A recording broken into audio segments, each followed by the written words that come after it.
안녕하세요, 엘라입니다. 저번 편에 어둠의 사천왕에 대해 알아본 편에서 자주 언급된 그룹, 그리고 제가 꼭 다루고 싶기도 했던 디지몬들인 사성수. 이번 편은 사성수 디지몬들에 대해 간단히 알아보려고 합니다. 이번 편을 보시기 전에 앞서 어둠의 사천왕 편과 아포카리몬 편을 못 보신 분들은 먼저 보시고 이 영상을 보시면 더 재밌을 거라고 생각합니다. 그럼 로얄 나이츠만큼이나 유명하고 인기 있는 그룹이기도 한 사성수와 관련된 이야기, 이미 알고 있는 분들도 있겠지만 몰랐던 분들은 지금 같이 알아보도록 하죠.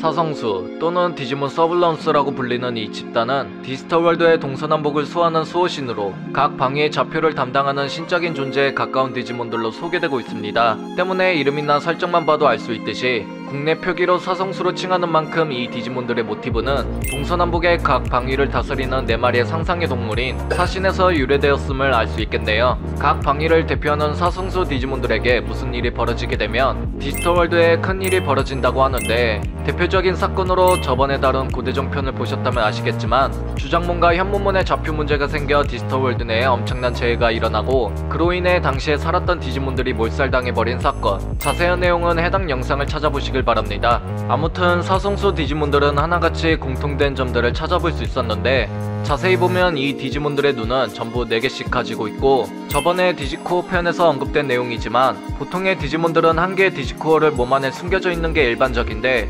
이들은 모두 무려 12개의 디지코어를 몸 밖에 두르고 다닌다는 점. 디지몬에게 가장 중요한 요소 중 하나인 디지코어가 12개인 것도 모자라 그것도 몸 밖에 두르고 다닌다는 점이 사성수라는 타이틀의 무게에 걸맞게 이들이 얼마나 파격적인 설정을 가지고 있는지에 대해 알 수 있겠습니다. 이들은 또 12신장인 대바들을 3마리씩 부하로 삼고 있는데, 그런 멤버별로 간단하게 살펴보도록 할까요? 첫 번째로 동쪽을 수호하고 있는 청룡몬. 성룡령 데이터종인 디지몬으로 동방을 수호하며 강렬한 뇌격을 방출하는 디지몬으로 소개되고 있습니다. 청룡몬의 강함은 신에 필적한다고도 전해진다 하며, 특히 청룡몬은 사대룡 디지몬으로도 분류가 되는 만큼 가장 신격화된 존재라고 합니다. 그러나 신같은 존재라고 해도 쉽게 인간과 약자에게 협조를 하는 편이 아니라서 중립을 지키는 만큼 웬만해서 같은 편으로 만들지 못할 것이라고 하네요. 필살기는 하늘에서 격심한 벼락을 떨어뜨리는 기술인 창뢰, 부하로는 미이라몬, 안티라몬, 마지라몬 등이 있습니다. 다음으로는 남쪽을 수호하고 있는 주장몬. 성조형 바이러스종인 디지몬으로 남쪽을 수호하고 장렬의 화염을 다루는 디지몬으로 소개되고 있습니다. 신화의 시대부터 군림하면서 그 존재는 전설이 되었기 때문에 주장몬을 찾아내는 일은 매우 어렵다고 합니다. 여기서도 사성수의 힘이 언급되는데, 보통의 궁극체 힘으로는 이기기 어려워 주장몬의 힘은 디지몬 중에서 최고봉에 위치하고 있기 때문에 그야말로 신 그 자체라고 합니다. 또 주장몬은 사성수 디지몬 중에서 특히 성품이 거칠기 때문에 의미 없이 다가오는 것은 모두 태워버릴 정도라고 하네요. 필살기는 태양의 대폭발과 함께 분출되는 프로미넌스에 맞먹는 불꽃의 소용돌이인 홍염, 부하로는 산티라몬, 인다라몬, 파지라몬 등이 있습니다. 다음 멤버로는 서쪽을 수호하고 있는 베코몬. 성수형 데이터종인 디지몬으로 서쪽을 수호하며 강철의 속성을 가지고 있다고 소개되고 있습니다. 신화의 시대부터 군림한 만큼 베코몬도 전설의 존재라고 하며 그 힘은 역시 신에게도 필적한다고 하네요. 또 베코몬은 사성수 디지몬 중에서 가장 젊은 막내라고는 하지만 힘으로만 따진다면 사성수 중에서 제일 강하다고 합니다. 청룡몬과 마찬가지로 중립적인 자세를 취하고 있기 때문에 기본적으로 아군이 되는 존재는 아니라고 하네요. 필살기는 입에서 적을 금속화시키는 파동을 날리는 금강, 부하로는 카두라몬, 신드라몬, 마구라몬 등이 있습니다. 마지막 멤버로는 북쪽을 수호하고 있는 현무몬. 성수형 백신종인 디지몬으로 북방을 수호하며 물의 기술을 사용하는 디지몬으로 소개되고 있습니다. 마찬가지로 전설적인 존재라고 하며 그 힘은 신에게도 필적한다고 하네요. 사성수 중에 막내가 베코몬이었다면 현무몬은 사성수 중에 최고 원로라고 합니다. 그리고 성격은 온화한 편이라고 하네요. 필살기는 적의 주변에 짙은 안개를 발생시키고 환영을 보이며 정신을 파괴하는 모한, 부하로는 비가라몬, 바지라몬, 군비라몬 등이 있습니다. 사성수에 포함된 디지몬은 아니지만 사성수를 총괄하는 디지몬은 황룡몬도 있는데, 분량 조절의 실패로 황룡몬은 다음에 따로 짧게 다루도록 하겠습니다. 사성수 디지몬들은 가끔씩 제 영상에 자주 언급된 집단인 만큼 디지몬 세계관 내 설정에 꽤 많이 연관되어 있기도 합니다. 때문에 디지몬에 관심이 조금이라도 있었던 사람들 사이에서는 가장 유명한 디지몬 집단인 로얄 나이츠 다음으로 언급되는 집단이기도 하죠. 그만큼 팬들 사이에 유명한 디지몬들인 만큼 옛날부터 말이 많았었는데요. 그 중에서 어드벤처 트라이가 상영되기 이전부터 팬들 사이에 유명했던 이야기, 바로 어드벤처 전대 선택받은 아이들의 디지몬들이 사성수가 되었다라는 설.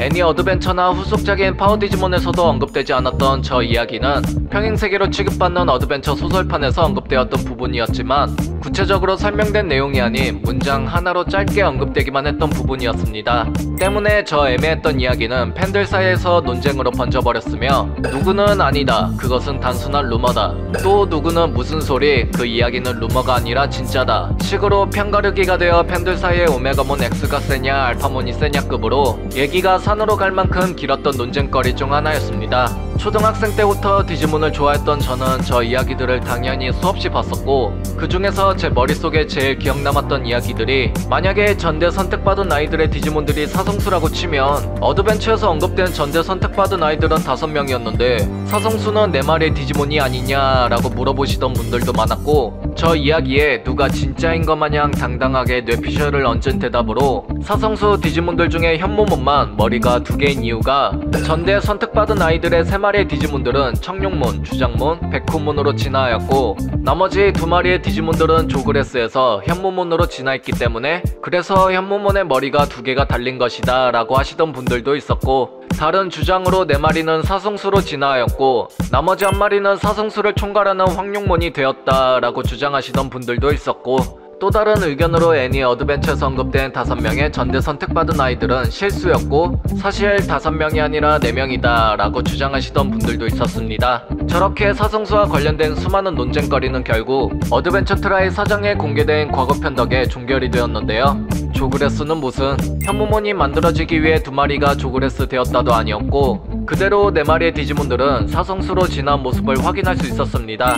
첫 번째로 트리케라몬은 청룡몬으로, 두 번째로 히포그리프몬은 주장몬으로, 세 번째로 오로치몬은 현모몬으로, 마지막으로 로더레오몬은 백호몬으로 진화했음을 알 수 있었네요. 그리고 나머지 1마리인 메가드라몬은 당시 대치하고 있었던 어둠의 사천왕을 상대로 마지막 일격을 가하는 데 희생되었음을 알 수 있었습니다. 여기서 참고로 사성수의 특정한 정식 진화 루트는 없으니 오해 없으시길 바랍니다. 전대 파트너 디지몬들이 사성수로 되었다라는 설정이 애니판에서도 적용되는지에 대한 확실한 언급이 없었던 만큼 평행세계로 취급받는 소설판만의 고유 설정으로 취급이 되었다가 이후에 어드벤처 트라이에서 저 소설판의 설정이 채용되었음을 알 수 있겠네요. 어둠의 사천왕과 대립 끝에 호메오스타시스의 힘을 빌려 전대 선택받은 아이들의 디지몬들은 사성수로 진화하였고, 끝내 어둠의 사천왕들을 무찌르는 데 성공했지만 이후에 어드벤처 시기에 다시 한번 어둠의 사천왕들이 등장해 사성수 대 어둠의 사천왕 간의 2차 대전이 벌어지게 되는데, 사성수들은 어둠의 사천왕과의 2차전에서 패배에 봉인당했었고, 이후에 어드벤처 주인공들이 어둠의 사천왕과 아포카리몬을 무찌르는 데 성공했지만 사성수들의 봉인을 풀 수는 없었다고 합니다. 그래서 어드벤처 주인공들의 문장들의 모든 힘들은 사성수들의 봉인을 푸는데 쓰여졌다고 하며, 이후에 사성수들의 힘을 억제시키는 어둠의 탑이 갑자기 세워지기 시작하면서 저 문제를 해결하기 위해 오랫동안 잠들어 있던 고대의 힘을 사용하게 되었습니다. 그렇게 개방이 된 고대의 힘으로 인해 어드벤처 이후에 새로운 선택받은 아이들과 새로운 디지몬들의 이야기가 펼쳐지는 파워 디지몬의 시발점으로 볼 수 있겠네요. 참고로 문장의 힘으로 완전체 이상의 진화를 하던 어드벤처 주인공들은 청룡몬의 힘의 일부를 도움받고서야 드디어 진화할 수 있게 되었습니다. 아무튼 저 이야기로 인해 거창한 소개를 가진 사성수들의 위험이 떨어지게 되어 오히려 그런 사성수들을 봉인시킨 어둠의 사천왕들은 얼마나 센 거냐라고 재평가하는 분들이 많아지기 시작했죠. 이 점에 대해서 트라이에서 공개된 첫 번째 결전에서 사성수가 무력으로 어둠의 사천왕을 처리한 점을 보면 힘으로는 사성수가 더 강한 게 맞다고 볼 수 있지 않나 싶고, 이후에 2차전에서 사성수가 봉인당했다고 한 점에서는 어디에도 구체적으로 사성수가 어떻게 어둠의 사천왕에게 패배했는지에 대한 묘사된 장면이나 글을 찾아볼 수 없었습니다. 때문에 여기서 뇌피셜을 살짝 얹어 추측해보자면 1차전에서 패배한 어둠의 사천왕은 사성수를 상대로 힘으로 안 될 것을 알고 사성수를 약화시킬 만한 꼼수를 들고 2차전으로 다시 돌아와 승부를 걸게 되었고, 그게 통하여 사성수들이 봉인시키는데 성공한 게 아닐까 싶네요. 이후에 평행세계 시리즈인 디지몬 테이머즈에서도 사성수가 등장해 이미지에 걸맞는 남다른 위험과 화력을 보여줬으며 드라쿠몬의 데뷔작인 디지몬 배틀터미널 2에서도 칠드망이 퍼뜨린 바이러스로 인해 사성수가 폭주하게 되어 이 폭주를 막기 위한 과정 속에서 청룡몬은 상처 하나 없이 로얄 나이츠인 듀크몬을 두드려 팼다라는 점에서 설정치고 낮았던 사성수의 위상이 점차 회복이 되었음을 알 수 있겠습니다. 끝으로 딱밤만이 남은 트라이의 후속작이 나온다면 그때 사성수 디지몬들을 다시 한번 볼 수 있을지 기대가 되기도 하네요. 이번 편은 여기까지입니다. 어떻게 재밌게 보셨나요? 그럼 저는 다음 영상으로 다시 찾아뵙겠습니다. 빠른 소식을 접하시려면 구독과 좋아요 부탁드릴게요.